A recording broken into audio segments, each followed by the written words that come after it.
sobre as embaixadoras e embaixadores mentiras atrozes a respeito da governança eleitoral brasileira.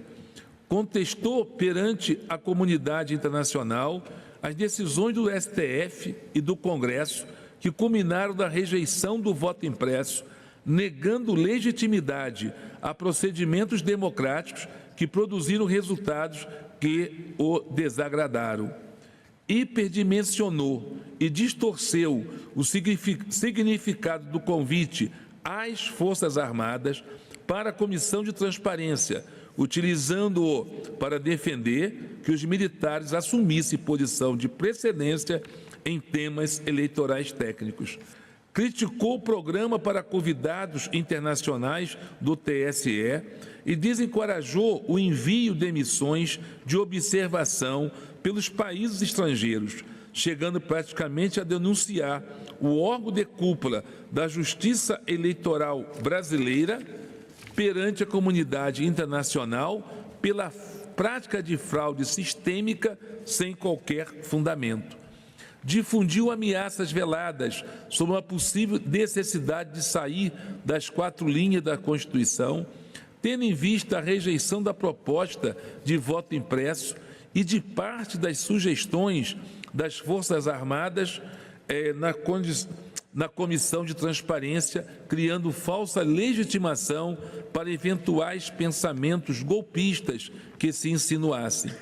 Condicionou a aceitação de resultado eleitoral eventualmente desfavorável a critérios impossíveis de serem satisfeitos, eis que, em última análise, equivaliam ao seu convencimento íntimo de que o TSE bem desempenhava sua missão e explorou o papel de comandante supremo das Forças Armadas para pavimentar justificativa de uma atuação incisiva dos militares voltada a desmascarar supostas farsas no âmbito do TSE. A discrepância entre as declarações feitas pelo primeiro investigado e a realidade não constitui mera imprecisão ou equívoco, mas sim desabrida manipulação de sentidos, conduzida com método para fins de manter suas bases políticas mobilizadas por elementos passionais a serem explorados para fins eleitorais. O então primeiro investigado desprezou o farto material produzido pelo TSE a respeito do funcionamento das urnas, checagens publicadas na página, aspa, fato ou boato, fecha aspas, e achados no inquérito policial 1361, optando por exercitar perante o chefe das missões diplomáticas a mesma prática discursiva utilizada em lives do ano anterior e em reafirmar sua desconfiança infundada na atuação do TSE.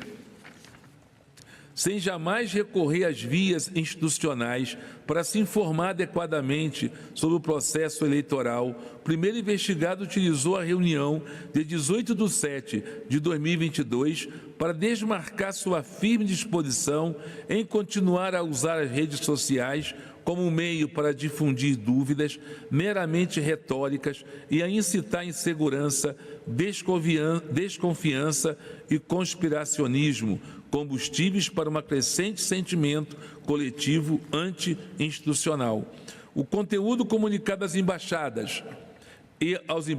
embaixadoras e aos embaixadoras, às espectadoras e aos espectadores da TV Brasil e ao público que acompanhou o evento pelas plataformas, não tinha qualquer aptidão para dissipar pontos obscuros, servindo ao contrário para incitar um estado de paranoia coletiva diante do amontoado de informações falsas ou distorcidas relativa a tema de alta complexidade técnica não dominada pelo próprio orador. A liberdade de expressão não alberga a opção do primeiro investigado por trazer afirmações falsas a respeito de uma investigação policial ou para fabricar uma teoria conspiracionista sobre fraudes eleitorais que envolveriam ministros e servidores do TSE, sendo inconcebível que o chefe de Estado usasse de um evento oficial transmitido ao vivo para fazer diversas declarações inverídicas, até muito literais, no sentido de que eleições de 2018 teriam sido marcadas pela manipulação de voto. Em segundo lugar, é patente que os fatos apurados nesta AGE foram extremamente nocivos para o ambiente democrático. Em primeiro lugar, é patente a alta reprovabilidade da conduta, tendo em vista que a núcleo fático que embasa a causa de pedir consiste em condutas praticadas pessoalmente pelo primeiro investigado em momento de iminente início de campanha à reeleição, não havendo dúvida sobre sua ciência do contexto em que acionou ferramentas já conhecidas para produzir engajamento e elevou o novo patamar, o tensionamento em torno da segurança das urnas. B. Sob a ótica do accountability, o comportamento assumido pelo primeiro investigado colide frontalmente com a exigência de que pessoas que pretendem se candidatar e detentores de cargos eletivos adotem condutas que reflitam a assimilação e respeito de uma cultura de adesão incondicional aos valores democráticos. C. O primeiro investigado violou ostensivamente deveres de presidente da República inscrito no artigo 85 da Constituição, em especial zelar pelo exercício livre dos poderes instituídos e dos direitos políticos e pela segurança interna, tendo em vista que 1. Assumiu injustificada antagonização direta com o TSE, buscando vitimizar-se e desacreditar a competência do corpo técnico e a lisura do comportamento de seus ministros. 2. Para levar a atuação do TSE ao absoluto descrédito internacional, despejou sobre as embaixadas sobre as embaixadoras e embaixadores mentiras atrozes a respeito da governança eleitoral brasileira.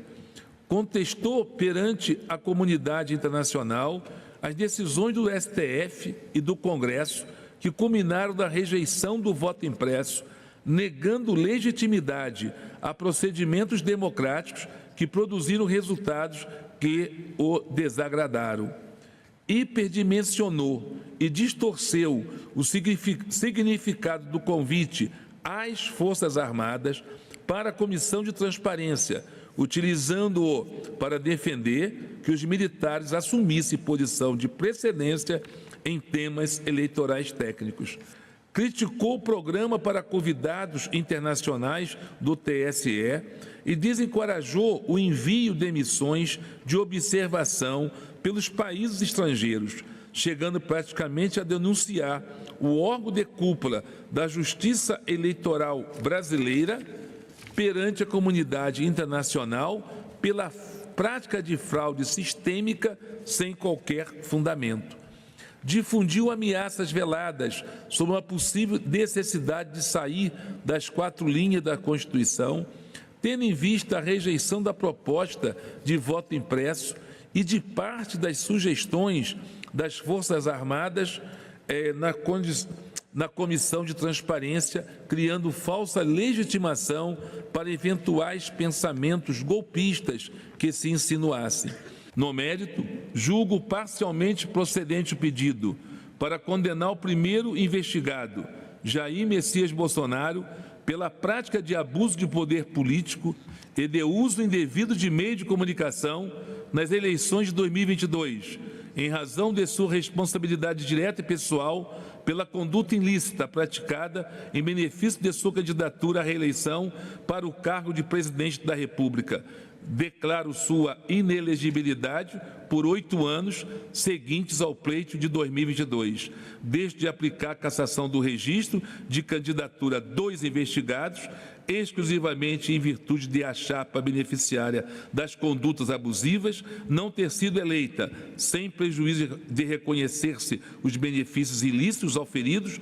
por ambos os investigados. Desde também declarar a inelegibilidade do segundo investigado, Walter Souza Braga Neto, em razão de não ter sido demonstrada sua responsabilidade para a consecução das práticas ilícitas comprovadas nos autos. Tendo em vista o não cabimento de recurso com efeito suspensivo, determina a comunicação imediata desta decisão à Secretaria da Corregedoria Geral Eleitoral para que, independentemente da aplicação do acordo, promova a devida anotação no histórico de Jair Messias Bolsonaro no cadastro eleitoral na hipótese de restrição à sua capacidade eleitoral passiva. Presidente, peço desculpa ao alongado do voto e um resumo, mas esse é o voto que apresento, presidente. Agradeço ao eminente ministro Benedito Gonçalves.